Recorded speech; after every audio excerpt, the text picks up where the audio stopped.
Welcome dreamers and happy Friday. We hope everybody is doing well and is excited for the weekend. Wednesday we talked about floating builds in DreamWorld. We looked at how you could, build these bases, whether it be, from the ground, building up into the air without smelted white crystals, or with smelted white crystals just flying around in the open air. We talked about how both were possible because you don't need to worry about stability with building, so it doesn't have to be tethered to the ground to be stable enough to, support itself. We did two base designs, one being kind of like a conifer wooden ship, and then the other being a black brick gazebo. Before we talk about today's video, a quick reminder that DreamWorld is available in early access. Go on down to the description of the video to find a link to go to DreamWorld's website, where you can download the free trial for the game or purchase the game if you like what you see in today's video, or if you like what you play in the free trial. Again, link down in the description for that. But today's video. So today we're going to be doing another version of player builds. We'll be taking a look at, the many amazing player bases that have been put across the lands of DreamWorld.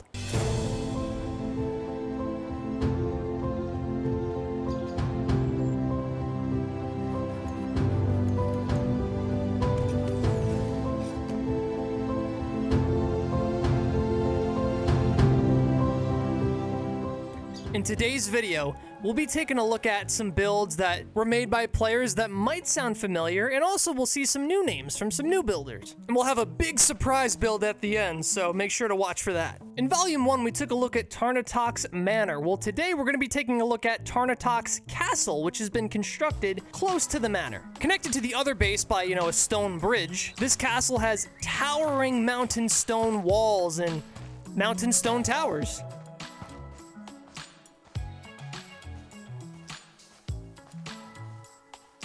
If we walk up to the gate, we'll see some conifer gates with a little bit of design put into them. There's some other build pieces that are mixed in here to make it really look like a big towering gate. Even has a little latch in there.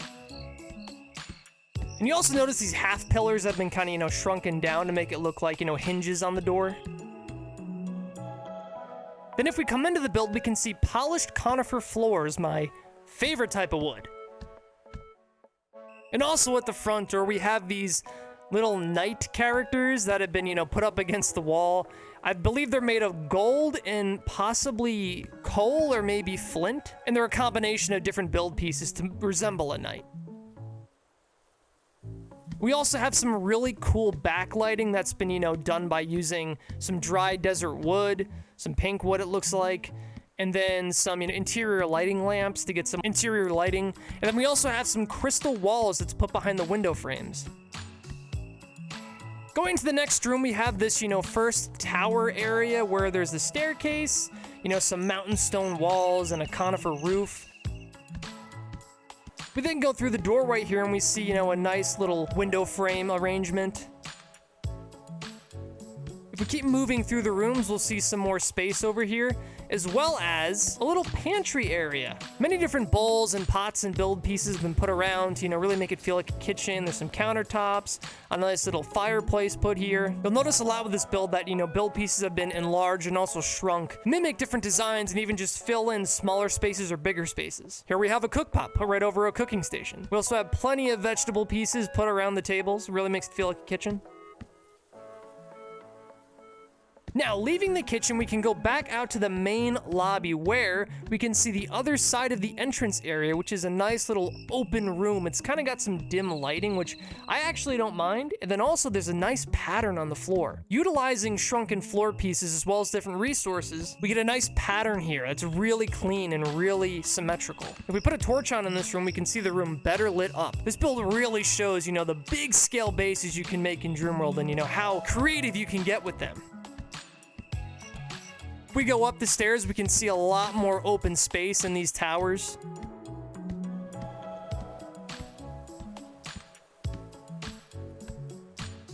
There's a lot of room to even keep putting interior assets, but we also have a lot of crystal lighting put into the floor and also on the walls over here.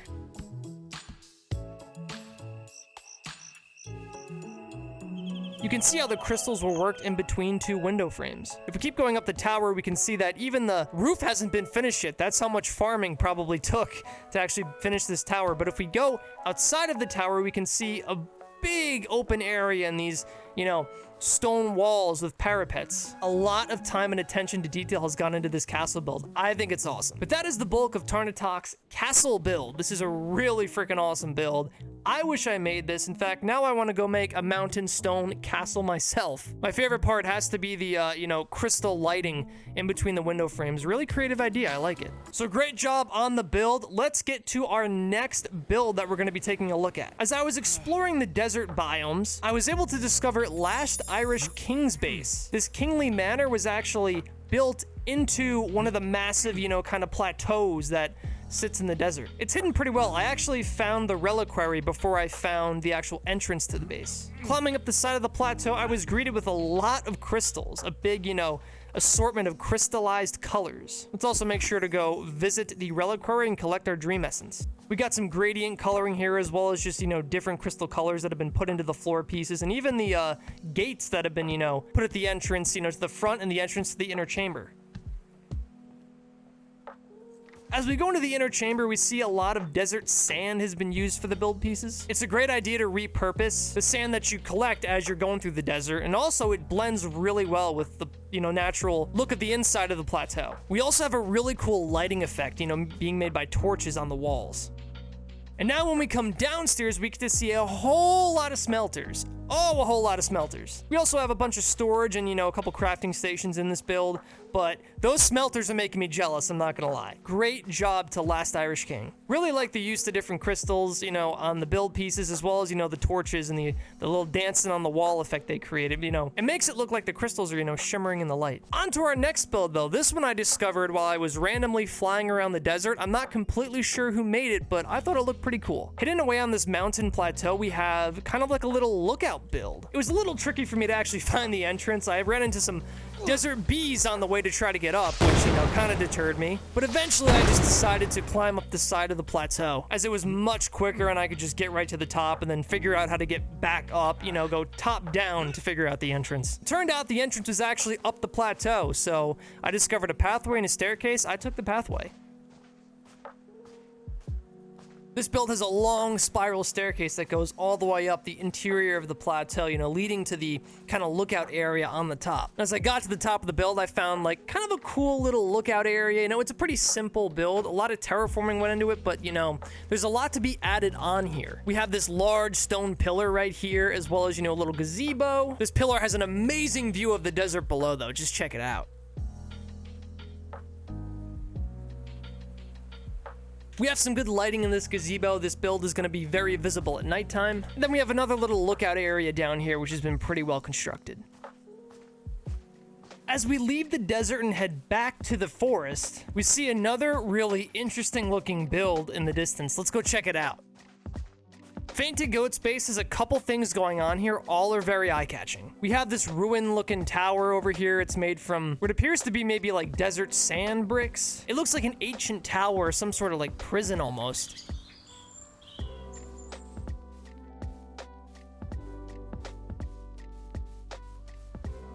We then find this bright blue crystalline tower in the back. This is what really brought me to the build. This is really cool looking. This is the kind of blue crystal I want to use for all of my builds. A good ways up, we have our first lookout point in the tower with some white or gray crystal floors. We get some really cool views. We can even see Ruru's Palace from Volume 1. Then at the very top, we get a, green crystal dome with some pillars going up to the top. A really nice way to cap off the top of the build. And some good views up here too, through the windows. Really love this tower. Really love the use of, bright colors. Love it. It's a really cool design. I wish I came up with this one. We then come to the main house. I'm gonna go ahead and light the reliquary to get some dream essence. We can see that there's been, walk-around porches on every single floor, supported by some pillars. And then we have a nice, interior. We have these iron gateways that fill up, the door holes. And then we have, nice open interior of the base with a front entryway, some storage in the back, as well as some crafting benches in a room in the back. Really great job on all three of these builds. Really cool. And lastly, the very last set of builds we'll be going over is going to be the Gigatown. I was able to find this town by, coming across this massive tower build right here. And from there, we can see the many different bases that have been constructed by different players in the game. Every Friday, we have events in our Discord where players can hop in game, and one Friday we constructed the Gigatown. This is composed of a whole bunch of builds by all different players. We're gonna take a look at some of those builds right now. First off is the Stairway to Nothing build, which is made up of polished silver and gold as well as some redwood. I love the shine off of the silver and the gold. I want to use both of those resources a lot more in my builds personally.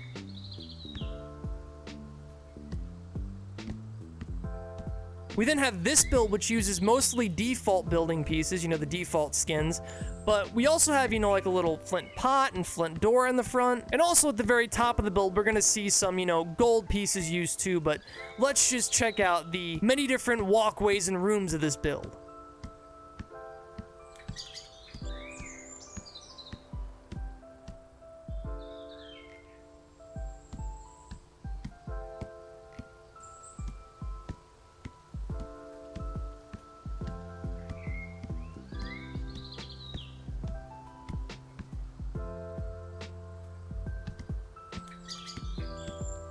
We then have this build, which is a lot of white crystal walls, as well as some, some torches put out front that have been put in these like bowl shapes. A very creative mix of different build pieces here. Inside we're met by a big crystal room, as well as some interesting textures. I don't know if maybe this was potions that was used, but I love the, the fluidness of the different pieces here.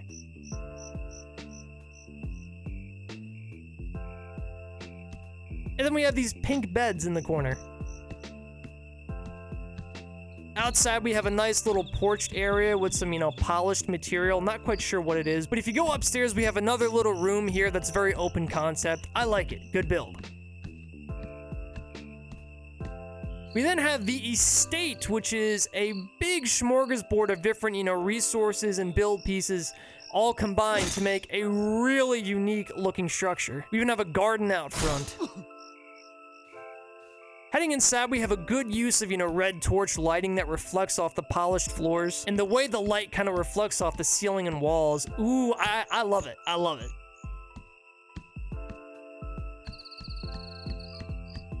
And next we have this build with a front porch and balcony that utilizes a lot of different pieces. And a lot of different colors too, but they all kind of work well together. I believe these resources are red brick and conifer wood in the front. And then going inside, we can see, a nice little seating area with a TV and a couch.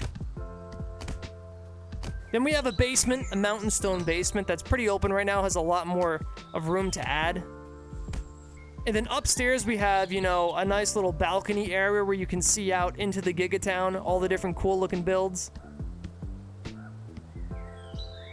Then we have a bedroom.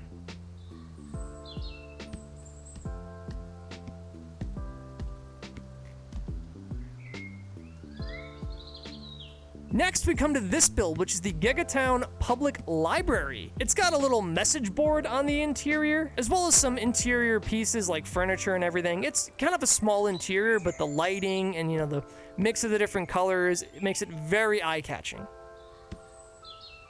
And then we have the massive monolith structure. This towers over the Gigatown and really, draws you in from far and far away. You'll be able to see the town. Lots of cool bases in the Gigatown. A great job by everybody who was featured in this video. A lot of really awesome builds again. We saw lots of smaller builds, lots of bigger builds, builds that use, maybe just even default build pieces with the default resource skin, and then builds that utilized a ton of different resources to, mix and match with colors and everything. But thank you all so much for watching this Friday's video. Again, reminder that in the description, you'll find a link to our website where you can, get the free trial for DreamWorld or, buy it in early access if you like what you see. We'd love to see you in DreamWorld soon to see what kind of builds you can make. As usual, though, have a wonderful Friday, everybody. We hope to see you in the next video. Subscribe to the channel if you want to see more videos like this one, and have a great day. Bye-bye, dreamers.